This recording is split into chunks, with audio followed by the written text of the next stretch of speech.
T'es en feu. On va reprendre tranquillement. Il est presque 16h30. Donc, on va enchaîner avec 5 formats assez courts, d'environ 12 minutes, sur des TEDx, du coup, format TEDx. Et tout de suite, on va reprendre en premier avec Rémi Ollier, que la plupart d'entre vous ont vu ce matin, qui va nous parler de troubles de la personnalité, personnalité limite et borderline, et une sensibilisation à ces pathologies mentales. Est-ce que Rémi, tu es avec nous et prêt? Je suis là, je suis prêt. Est-ce que vous m'entendez déjà? Ouais, super. Alors, partager l'écran. Ouais, c'est ça que je veux partager. Parfait. Est-ce que vous avez mon écran? Alors, hop, lecture, lancer le diaporama. Est-ce que c'est tout bon? Est-ce que quelqu'un peut me dire si vous avez le diaporama qui s'affiche? Il s'affiche pas? Si, si. Ah, d'accord, ok, ça marche. Bon, alors, les troubles de la personnalité borderline. Le mot borderline, ça veut un peu tout dire et rien dire dans le langage commun. On dit t'es borderline, voilà, c'est une situation borderline. Donc, ce qui va être intéressant, c'est de s'y intéresser. Et pourtant, on n'est ni psychologue ni psychiatre. On en a parlé ce matin. Et on va voir en quoi, quand même, ça peut être intéressant. Alors, pourquoi est-ce qu'il ne passe pas à la diapo suivante? C'est bon, on y est. Donc, je vous propose de partir à la rencontre de quelques patients et surtout de leur kiné, en fait, de témoignages de leur kiné. On va s'intéresser à Léa. Léa qui est une patiente, et la kiné de Léa nous dit quoi? J'ai beaucoup d'affection pour Léa, mais elle est pénible à gérer parce qu'elle est très sensible.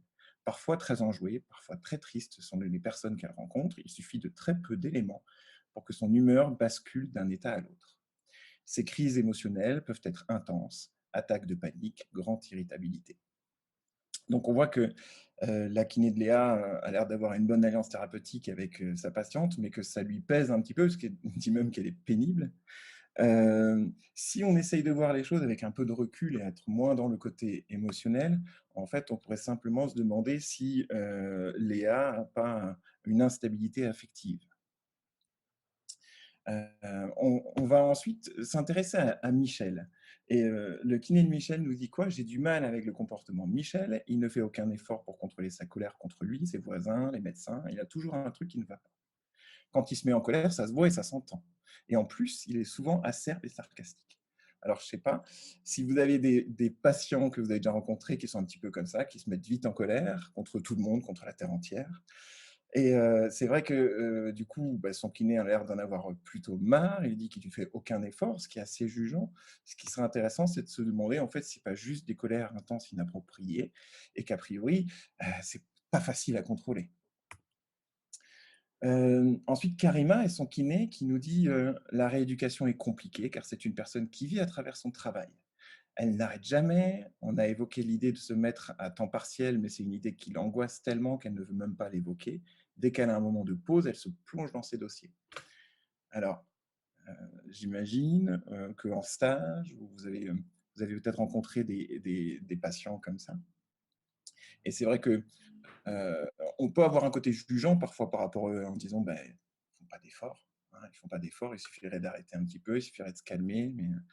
Mais en fait, il y a peut-être un sentiment de chronique de vide. C'est une possibilité et que la personne comble par le travail. Donc du coup, c'est pas en lui disant mais, freiner un peu le travail que ça va bien se passer forcément.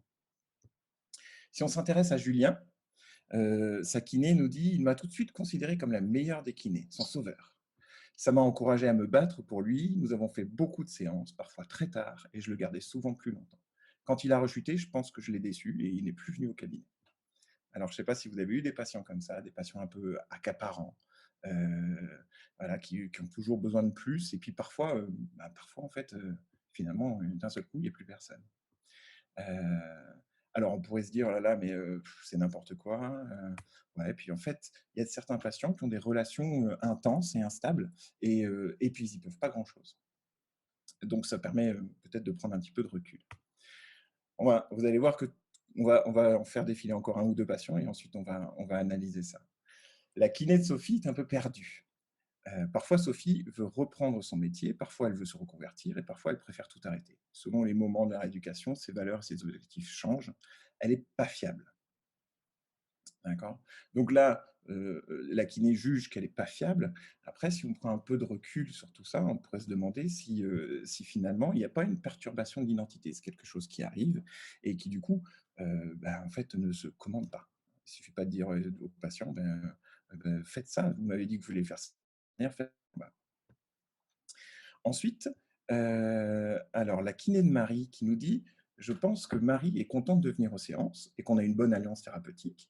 Par contre, elle est super pénible car elle se met en colère rapidement dès que j'ai 5 minutes de retard, quand je veux décaler les rendez-vous ou quand je veux arrêter ou même diminuer la fréquence des séances». Alors on peut se dire effectivement qu'elle est, très colérique, qu'elle est pénible.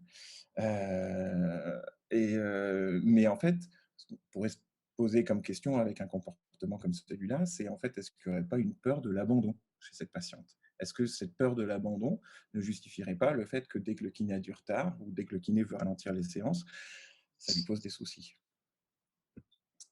Et puis, on va s'intéresser à la kiné de Caïs, qui est en colère, parce que quand elle voit Caïs, parfois elle a l'impression que ça va mieux. Et puis Caïs revient, devient impulsif, il se met à manger n'importe comment, il se pose sur son ordi, il joue au poker pendant des heures, résultat, il perd de l'argent et les douleurs reviennent. Alors, je ne sais pas si vous avez déjà eu des patients comme ça, en cabinet, en stage, ou en pratique, même à l'hôpital ou en centre. Des patients comme ça qui ont tendance à aller mieux, puis quand ils vont mieux, à un moment donné, il y a une phase où il y a tout qui se dérègle et puis ils ont un comportement un peu autodestructeur. Ça arrive, mais voilà, c'est encore une fois quelque chose qui est intéressant à analyser plutôt que de se révolter contre le patient.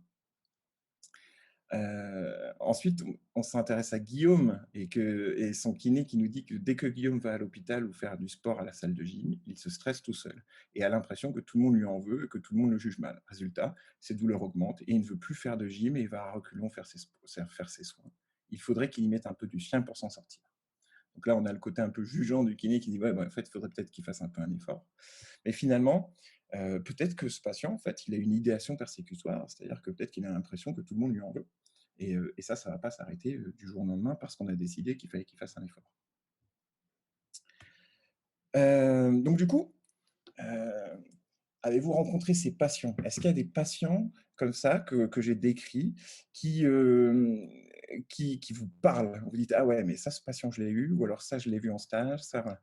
Est-ce que vous pouvez répondre un petit peu avec les petits pouces, avec sur les participations, avec les réactions? Un petit pouce vers le haut si vous avez vu, quelques-uns de ces patients dans votre pratique.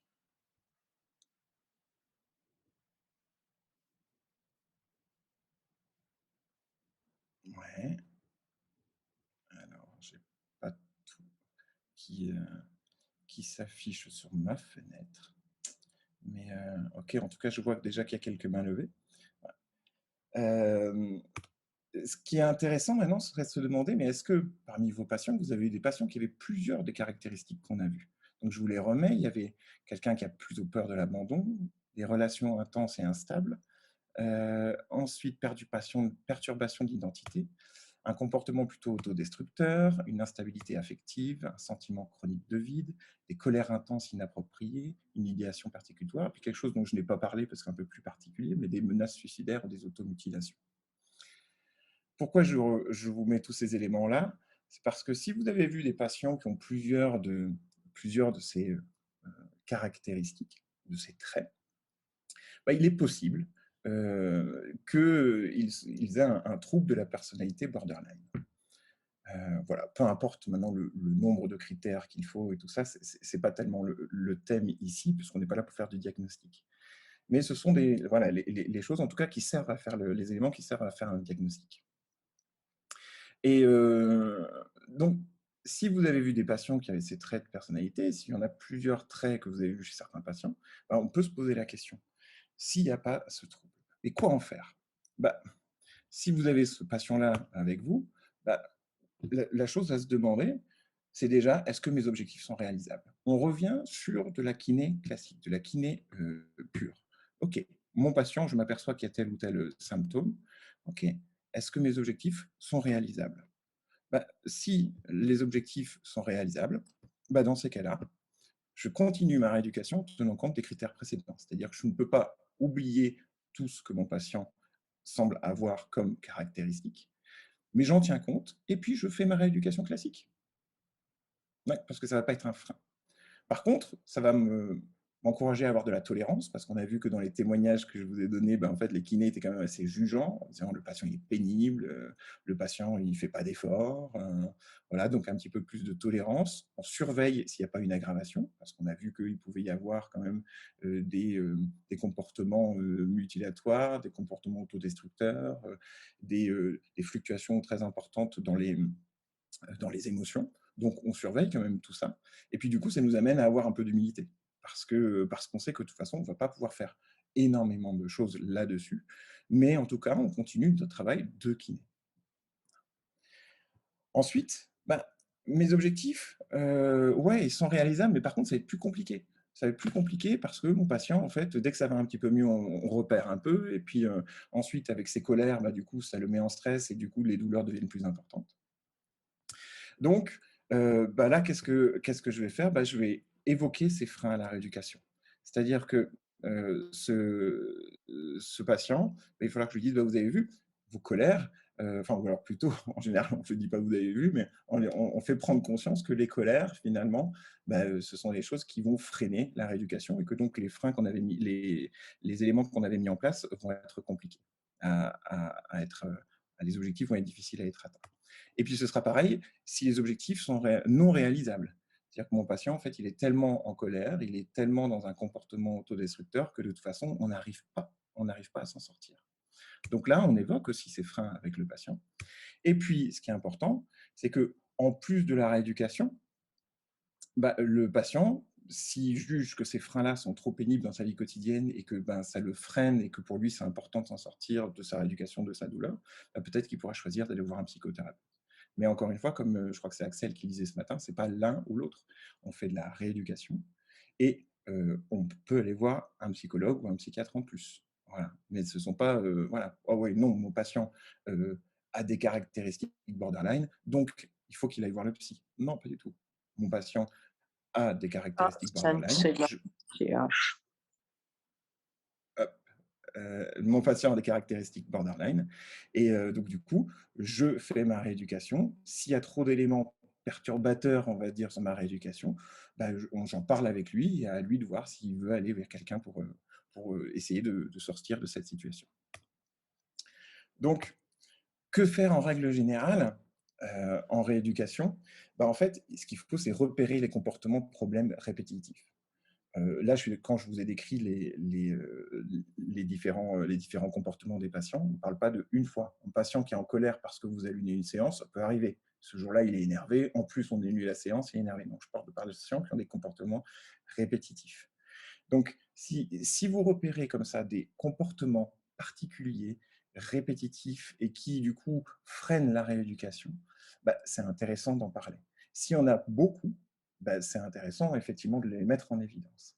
Et c'est encore une fois, c'est pas à vous de régler cette problématique, mais si vous vous en êtes rendu compte, déjà, ça vous dédouane un petit peu d'une partie de frein à la rééducation, c'est-à-dire que oui, moi je peux faire des choses, mais avec les autres freins que vous avez, on va être du coup ben, un petit peu limité. D'accord. Et ça évite d'avoir besoin de connaître toute la psychopathologie. Parce que vous n'avez pas besoin de mettre des patients dans des cases. Vous n'avez pas besoin de mettre des patients en disant, ben voilà, lui, il est borderline, lui, il est dépressif, lui, non. Non. Quel est son comportement problème? Si mon patient ben, ne mange plus, c'est un comportement problème. Est-ce que c'est parce qu'il est dépressif? Je ne sais pas, je ne suis pas psychologue.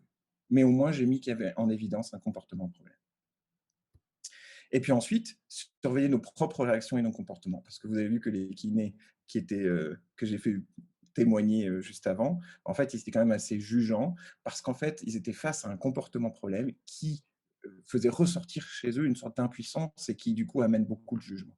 Donc, finalement, l'idéal, c'est de repérer les comportements problèmes et surtout bah, de repérer ses propres réactions parce qu'en général, nos réactions qui sont un peu trop vives, un peu trop jugeantes, elles sont là parce que justement, il y a des comportements qui nous irritent. Voilà, voilà. Merci pour votre attention et puis si vous avez des questions, je reste disponible beaucoup sur les réseaux sociaux, surtout Facebook, un petit peu Instagram, voilà et bonne continuation à vous et merci encore aux organisateurs. Merci beaucoup Rémi pour cette intervention et toutes ces explications très intéressantes.